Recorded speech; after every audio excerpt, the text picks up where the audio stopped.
ইন্না আনজালনাহু ফি লাইলাতিল কদর, কদরের রাতে আল্লাহ কোরআন অবতীর্ণ করেছেন। সেটা হতে পারে 21শে রমাজান, হতে পারে 23 রমাজান, বেজর রাত, কদরের রাত। এজন্য এই রাতের দাম, বলে কত দাম? লাইলাতুল কদরি খায়রুম মিন আলফি শাহর, 1000 মাস লাগাতার যদি কেউ ইবাদত করে। কয় মাস? 1000 মাস লাগাতার যদি ইবাদত করে,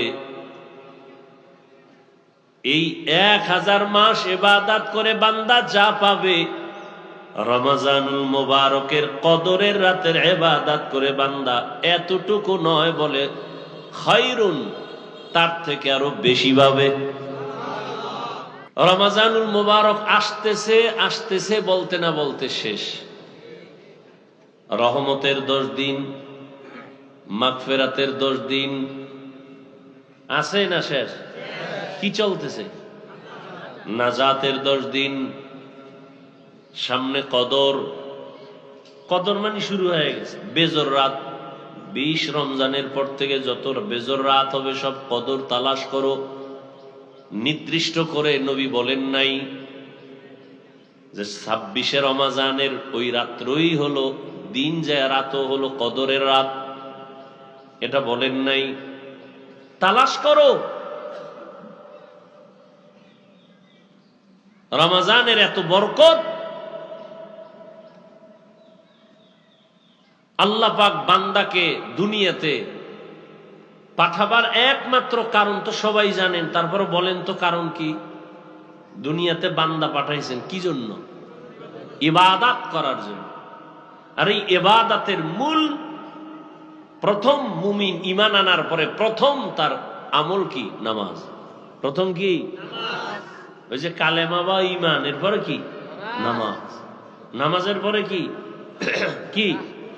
রোজা। নামাজটা আগে আনলেন কেন? কারণ নামাজ এটা প্রতিদিনের আমল।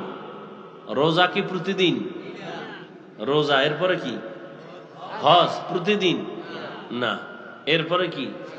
প্রতিদিন।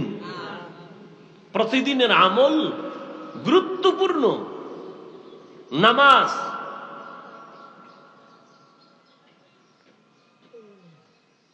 আর নামাজ এমন একটা আমল যার মধ্যে রোজার নমুনা আছে, যাকাতের নমুনা আছে, হজের নমুনা আছে।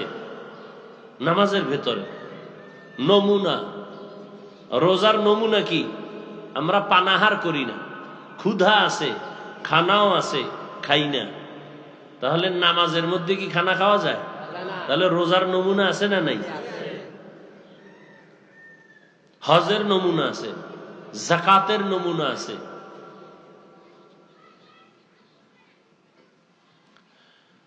তো আল্লাহ পাক রমজানের এই 1 মাস ফরজ রোজা করে দিয়েছেন। এত বরকত কেন? আল্লাহ বলেন, শাহরু রমাদানাল্লাযী উনজিলা ফীহিল কুরআন, রমজান এমন একটি মাস যে মাসে আমি কোরআন অবতীর্ণ করেছি, হুদাল লিন্নাস, দুনিয়ার সব মানুষের হেদায়েতের জন্য। দুনিয়ার সব মানুষ হেদায়েতের আলো পাবে, এই জন্য আমি কোরআন অবতীর্ণ করেছি। উনজিলা ফীহিল কুরআন, রমজানে কোরআন অবতীর্ণ হয়েছে, জন্য রমজানের বড় দাম। বলে রমজানের কোন সময়? বলে রাতের বেলা, এজন্য রাতের দাম। বলে রাতের কোন রাত? বলে ইন্না আনজালনাহু ফি লাইলাতিল কদর, কদরের রাতে আল্লাহ কোরআন অবতীর্ণ করেছেন। সেটা হতে পারে 21শে রমাজান, হতে পারে 23 রমাজান, বেজর রাত, কদরের রাত। এজন্য এই রাতের দাম। বলে কত দাম? লাইলাতুল কদরি খায়রুম মিন আলফি শাহর। 1000 মাস লাগাতার যদি কেউ ইবাদত করে, কয় মাস? 1000 মাস লাগাতার যদি ইবাদত করে, এই 1000 মাস ইবাদত করে বান্দা যা পাবে, রমজানুল মুবারকের কদরের রাতের ইবাদত করে বান্দা এতটুকু নয়, বলে খায়রুন, তার থেকে আরো বেশি পাবে, তার থেকে আরো বেশি।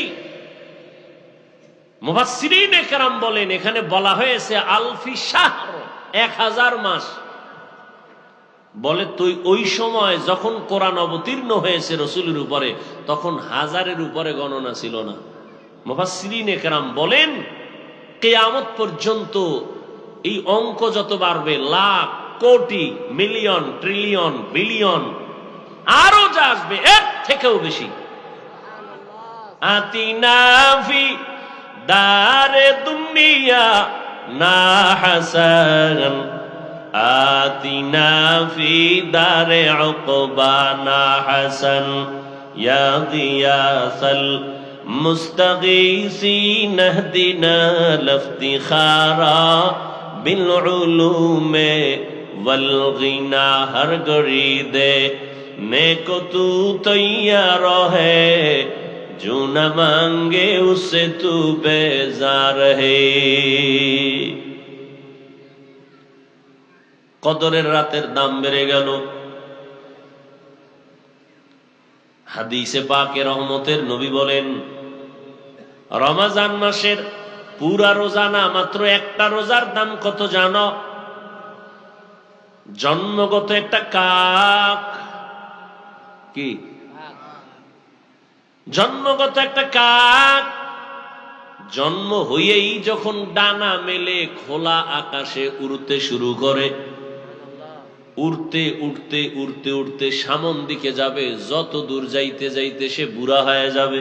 উড়তে উড়তে এত দূর গেল, বিরামহীন উড়ে গিয়ে অনেক দূর, বুড়া হওয়া পর্যন্ত খালি উড়তেই রইল। তাহলে বুড়া হওয়া পর্যন্ত যদি উড়ে কত দূর যাবে? বলে হে বুড়া হওয়া পর্যন্ত কতদিন? মোল্লা আলী কারি রহমতুল্লাহ আলাইহি বলেন, উড়ন্ত পাখিদের মধ্যে কাকের হায়াত বেশি। বলে কত? কয় নিম্নে 1000 বছর। সুবহানাল্লাহ বলবেন না? একটা কাকের হায়াত নিম্নে কত? তাহলে একটা কাক যদি জন্ম থেকে 1000 বছর সামন দিকে উড়িয়া যায়, 1000 বছরে কত দূর যাবে? কম্পিউটারে হিসাব মিলবে? নবীজি বলেন, কে বলেন? মিশকাত শরীফে আছে হাদিস। নবীজি বলেন এই কাকটা 1000 বছর উড়ে কত দূর গেল? একটা রোজাদার একটা রোজার বরকতে জাহান্নাম থেকে তত দূরে সরে যাবে। এই বরকত কে দিবেন? আপনার সমস্যা? দেখেন ইসলাম অনেক সহজ, আমরা এটা কঠিন বানাইছি। আপনারা এখন সামনে যে নামাজ আছে, কি নামাজ? আসর। এখন আজান হবে মোনাজাতের পরে, সবাই নামাজের জন্য রেডি হন, ওযু টুজু করে আপনারা নামাজে দাঁড়াবেন। অন্তরে কি আছে? কোন নামাজ? মাগরিব না আসর? তাহলে আপনারা আবার কেন ঠোঁটে নিয়ত ঘুরাইতেছেন? অনেকে ঘুরায় না, কেউ বাংলা কেউ আরবি। নাওয়াইতু আন উসাল্লিয়া লিল্লাহি পড়তে পড়তে এদিকে ইমাম সাহেবের আলহামদু সূরা শেষ, হেও জিব্বা দিয়া নাওয়াইতু আনি ধাক্কাইতেছে। নবীজি বলেন দিলের নিয়ত যথেষ্ট। নবীর থেকে আপনি অ্যাডভান্স হলেন কেন? এই অতিরিক্ত কঠিন বানাইলেন কেন ইসলামটাকে? নবী বলেন আপনার দিলে যে নিয়ত আছে খালাস, আপনি এটারে নিয়তটারে আবার পড়তে পড়তে তাকবীর উলাক হয়ে ফেললেন। দেখেন না জানাজার মজলিসে একদল মুসল্লি বলবে, হুজুর কি বাংলা নিয়ত কন। নবীজি কি বাংলা নিয়ত শিখে গেছে? আপনি কই পাইলেন বাংলা নিয়ত? ইসলামকে তো কঠিন বানাইলেন কেন? ইসলাম তো অনেক সহজ।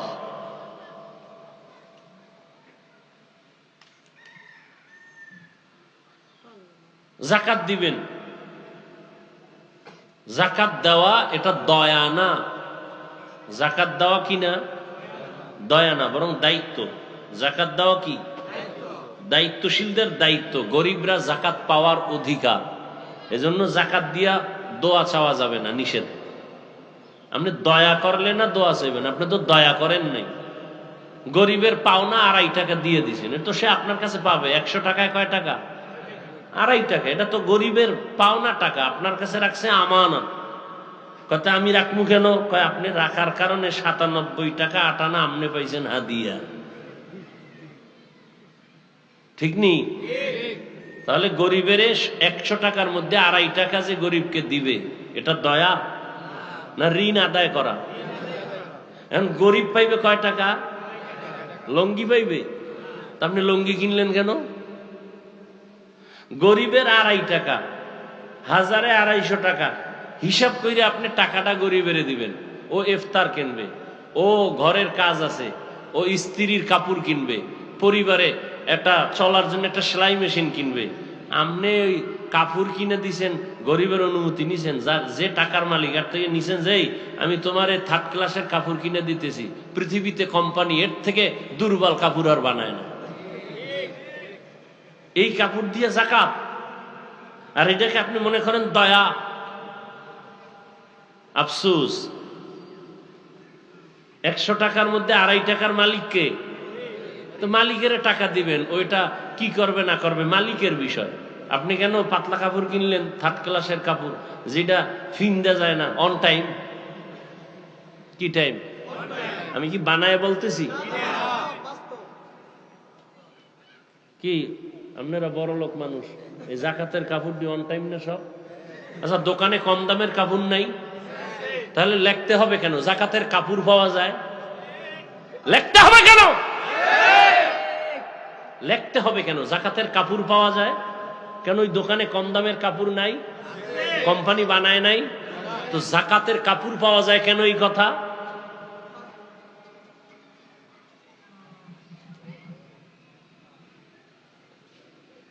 আল্লাহ হেদায়েত দান করুন।